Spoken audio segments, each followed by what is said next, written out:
Нали се ти ми казваш колко много ме обичаш? Да. Нали много ме обичаш? Твоята майка съм аз. Моето семейство е най-щастливото семейство, което може някой да има. Аз имам 2 майки, 2 братя, 1 сестра и много братовчеди.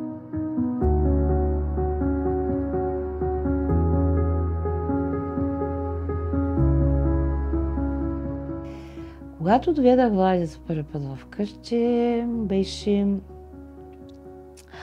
украсено с балони, с надпис "Добре дошъл" в дома си, твоя дом. Като ме гушна и аз като го гушнах, той само ми се усмихна и ни красиви черни маслинени очи и ми казаха: "Спаси ме, спаси ме." И аз към що спася? И заспа, гушна се.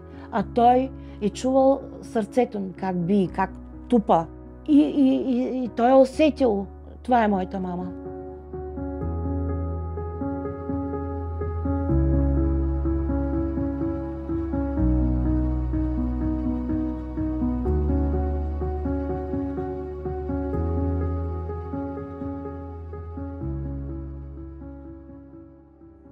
И влезнах за тези бетонови стени.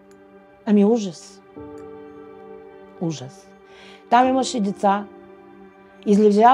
излежаваща присъда, за която не са виновни. Те бяха затворници. Всяко дете беше вързано. Защото тези деца бяха вече в такава възраст да се изправят.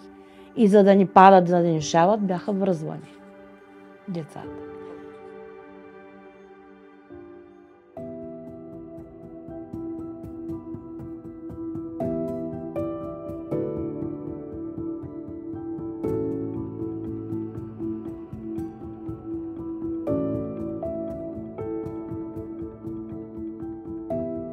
We know that children living in large-scale institutions often face with additional chances of abuse, but also emotional neglect.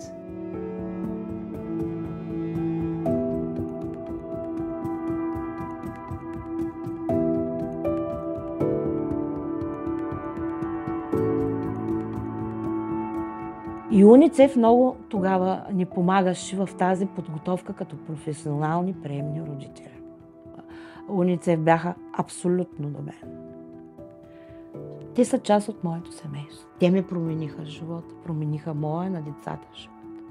I'm very pleased and honored that UNICEF in Bulgaria has supported the closure of homes such as Mogilevo and Schumann, and supported the development of key innovative services such as the family consultative centers and foster care for babies and young children. Голямо момче! Голямо момче стана!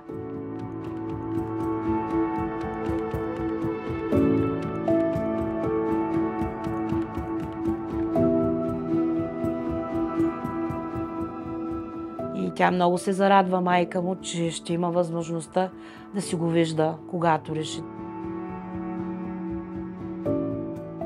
UNICEF is committed to continue to support the government in the closure of the remaining 4 infant homes, but also to support the whole child protection system as a whole, and of course continuing to build the capacity of the specialists that are working in the child protection and social sectors in Bulgaria.